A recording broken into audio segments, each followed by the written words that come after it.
Bene data nshuti zanjye nongeye kubasuhuza. Yesu ashimwe.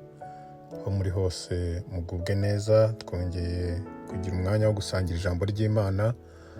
Ejo twavugaga ku kintu cyitwa umwete, ku kugira umwete, ariko uyu munsi ndongera ngaruke ku kintu gituma abantu muri iyi minsi batagira umwete. Tugiye kuganira ku kintu cyitwa ubwoba muri iyi minsi bubase benshi. Ubwoba mu buzima busanzwe burimo buratuma benshi badatera imbere. Ubwoba buratuma ndetse n'abakristo badatera imbere mu mwuka. Rero ubwoba ntabwo ari ikintu cyiza, kandi ntabwo ari ikintu cyo kwemera yuko ugomba kugumana, kuko Bibiliya bitubwira neza ngo mu migani 28 umurongo wa mbere, Bibiliya itubwira neza ko umunyabyaha ahunga ari ntawe umwirukanye, ariko umukiranutsi ashira ubwoba nk'intare. Umukiranutsi ashira ubwoba nk'intare. Intare murayizi, ni inyamaswa bita umwami w'ishyamba. Rero umukiranutsi nawe nta bwoba agira, nta kimwirukankana, ariko umunyabyaha ahora yumva yikeka. Umunyabyaha rero niwe uhorana ubwoba. Ubwoba ni intwaro Satani akoresha akagutandukanya n'umugambi w'Imana, kuko burya Imana buri gihe umuntu wayo, abantu bayo bafiteho umugambi, ariko Satani aguteza ubwoba ku buryo wumva nta hantu uri, ntaho uhagaze. Umunyabwoba rero akenshi burya ntajya afata n'icyemezo. Ntajya afata icyemezo kuko ahora ashidikanya, ndetse burya usanga nta n'umushinga umunyabwoba ashobora gukora. Nta mushinga yatangira kuko nta cyizere aba yifitiye, nta cyizere ajya yigirira, ku buryo rero ntabwo aba abona yatekereza ibintu birenze ejo, ntabwo yabona yatekereza ibintu birenze ibirenge bye. Nta muntu kandi ajya yizera umunyabwoba, kuko ahora yikeka, ababona buri muntu wese amugiraho ikibazo rwose, kuko kandi ngo ntawigira. Nta mugabo umwe muri ubu buzima utagize umuntu umufatanya, ntabwo wakwigira imbere, ntacyo wageraho. Rero reka ngira ngo tuvuge, akenshi nkunda gutanga ingero zo mu buzima busanzwe.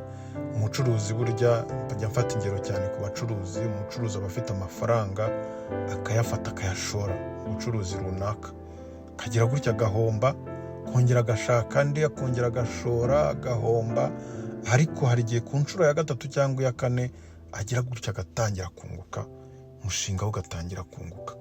Rero nuko aba yashitse ubwoba, ariko umunyabwoba aravuga ati udufaranga twanjye turaza gushya, utunini dushobora turaza gutya, kandi iyo dushoye ni hahandi araturya akatumara rwose, ntabwo ashobora no kuyabika ngo ahoreho. Navuga n'ikindi, ndetse hari abantu bakora mu kazi, bakora mu biro, bakora utuzi runaka, ukabona umuntu aratinya yuko yajya ahandi ngo akora akandi kazi, ahindura akazi, akavuga ati niba wumva yuko ndi kwa apurayinga cyangwa se ndi gupostira ahandi, databuja cyangwa mabuja aranyirukana. Arabona yuko ntakiri ku kazi, ntakizeye aka kazi, ntakiri umwizerwa, aranyirukana. Kandi abantu bakaza bamusimburanaho, yumva ngo babonye indi myanya, nta kundi bigenda no gutinyuka ugashaka akazi ahandi. Ibi rero ntabikora kubera ikindi, ahubwo aba afite ubwoba, ntaba yizeye na gatoya.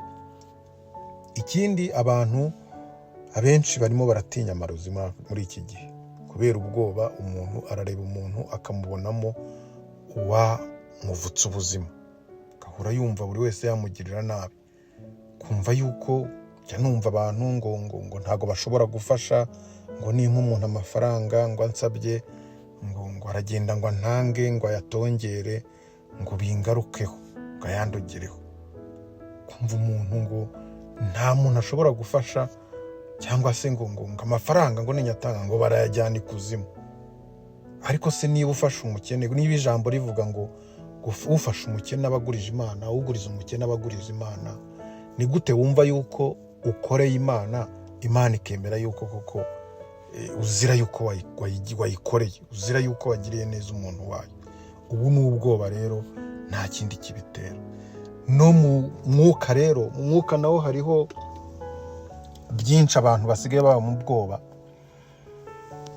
akagira ngo yarakijijwe ariko akibera mu bwoba, ugatinya kwinjira mu nshingano uzasanga rwose mu nsengero habura abantu bakora imirimo runaka, umuntu akavuga ati reka njye ntazajya muri bariya bantu nimba ajyamo barankomeretsa, kandi hari aho nari ngeze mu gakiza barankomeretsa rwose.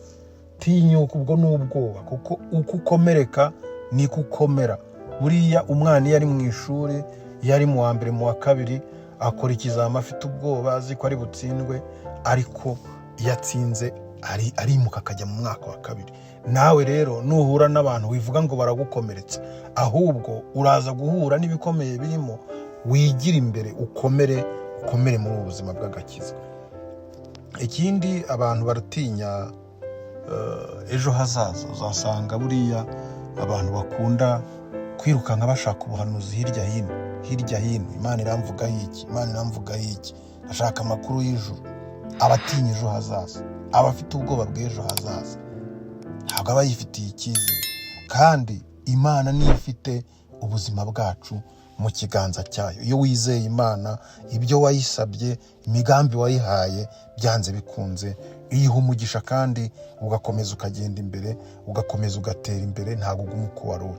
Witinya rero ngo ukomeze uvuga ngo Imana iramvugaho iki. Icyo wavuganye nayo, uko wayisabye, imigambi yawe wayihaye, niba uhamya neza yuko nta kibi kirimo, Uwiteka azayishyigikira. Ikindi kandi aba bantu muri uyu murimo uzasanga guhamya Yesu, guhamya Imana, guhamya Yesu wamupfiriye biramugora, kugira ngo afungure umunwa, ururimi rwe ruvuge mu bantu ngo Yesu yarankijije, ururimi rwe ruvuge ngo Yesu arakiza, ururimi rwe ruvuge ngo Yesu agira neza, biramugora. Kubera iki? Kubera ubwoba. Bano bantu koko ndi umuntu wize, baragira ngo iki mvuga ibi bintu? Umuntu ufite amafaranga nkanjye, baragira ngo iki wumva mvuga ibi bintu? Umuntu uri mu mwanya w'icyubahiro nkanjye, baragira ngo iki mvuga ibi bintu? Ubu nubwo Satani aguteza, ntuhamye Yesu, kandi ugomba kumuhamya, kuko umuhamya nawe azamuhamya, umwihakana nawe azamwihakana cya gihe. Rero mwene data, ndagukangurira kugira ngo uve mu bwoba, kuko Uwiteka ntagakorana n'abanyabwoba. Uve mu bwoba, kuko byose bishobokera abafashe umwanzuro bagatinyuka bakigira imbere. Ntabwo Imana ikorana n'abanyabwoba, ntabwo kandi ushobora kwizera uri umunyabwoba. Kandi utizera ntajya ageraho muri ubu buzima turimo. Utizera nta kintu ajya ageraho, mu mwuka ntajya ageraho, kandi no mu mubiri ntacyo ageraho. Rero ndakwinginga mwene data, kugira ngo utsinde ubwoba mu byo urimo, utsinde ubwoba mu buzima busanzwe, utsinde ubwoba mu mwuka, utsinde ubwoba mu murimo w'Imana, utsinde ubwoba umunsi ku munsi, niho uzatera imbere. Utsinde ubwoba, niho kwizera kwawe kuzashyika. Tsinda ubwoba mu byo urimo, tsinda ubwoba muri byose. Satani uramumutsinze, mu izina rya Yesu nicyo nkwifuriza. Amen.